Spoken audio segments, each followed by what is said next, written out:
she was a nun of Mother Angelicus. And she said to me, when I went down to visit her in Alabama, she said to me, would you like to go to Arts? I said, okay, I'll go.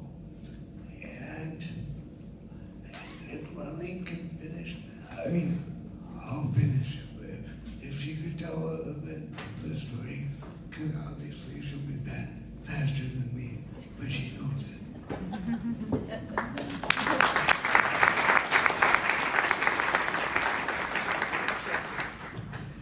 Yes, I'm a fast talker. I'm from New York. Whereas Jamie's a Wisconsin guy. So, people don't believe this in the book. So you're chapter 7 in the book. And I don't know if you saw the CBS special where they came to Lord's, that Jamie's on the CBS special. But people don't believe it, but you really were bitter. Yes. Very, very bitter. In that first CBS episode, I had said, what were they going to do with my life? Well, after I left high school, I had no idea I would be doing this for 20 years and beyond.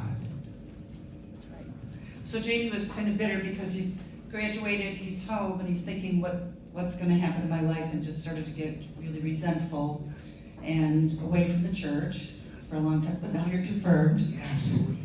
Yes, this year. Really excited about that. So Jamie was bitter, and you, for those of us who flew with people in wheelchairs or people who need oxygen, we've come a long way in 16 years with Air France. In the beginning, it wasn't really like that. And when someone enters the plane and they're on that little chair that has no arms on it, it's called a transfer chair. Yeah. And my first time in the transfer chair was quite an experience. She'll tell you about it. So they lost it. So there was no way to get Jamie on the aircraft. And so we were negotiating with the pilots. They wanted to leave without him and leave behind. We said we were not going to do that. We offered to deplane everybody, so we were just trying to figure that out. And finally, Jamie agreed to be carried on like a baby onto the aircraft, and this is a grown gentleman. But he had had such an extraordinary holy experience in Lourdes. You were smiling, and I said, Jamie, it's hard for me to complain that they lost the transfer chair when you're smiling like that. Everybody applauded, everybody got on the plane. But, so I have to take a break and tell you something else.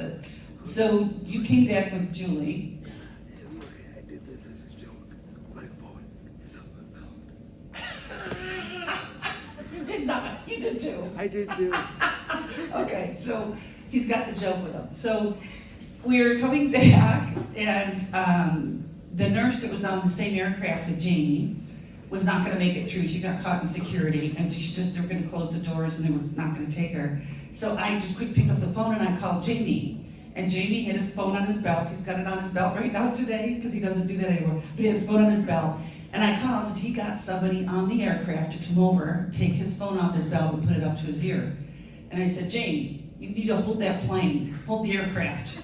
And he said, okay. And he hung up, and somebody said to me, did you just call that guy that's in the wheelchair and tell him to hold that plane? I said, yeah, why wouldn't I? But so he said to the person next to him, I can't go anywhere without my nurse. I can't go without my nurse. Then he said it to the other person on the other side, and then pretty soon the whole plane was saying, he can't go anywhere without his nurse. And the plane was 400 people. Yes. So we got the whole plane to support him.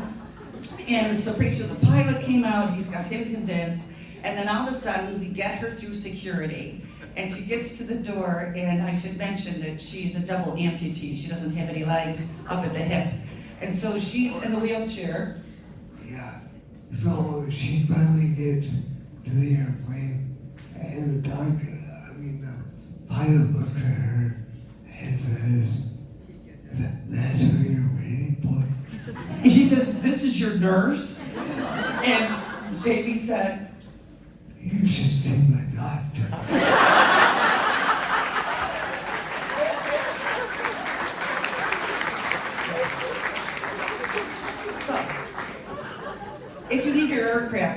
large, it's a big plane, but don't worry, Jamie can hold it.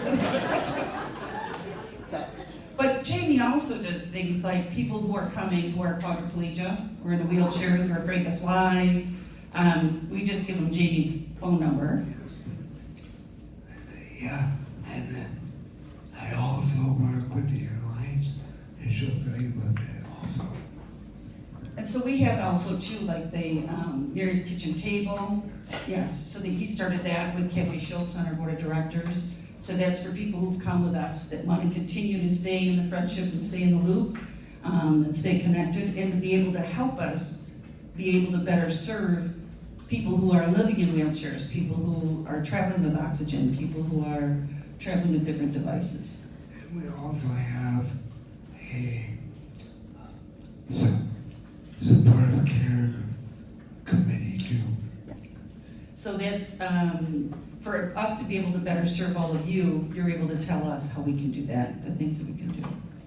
So Jamie's here to sign the chapter. If you have our book, he's happy to sign this chapter for you. So you'll be able to hear about that this week.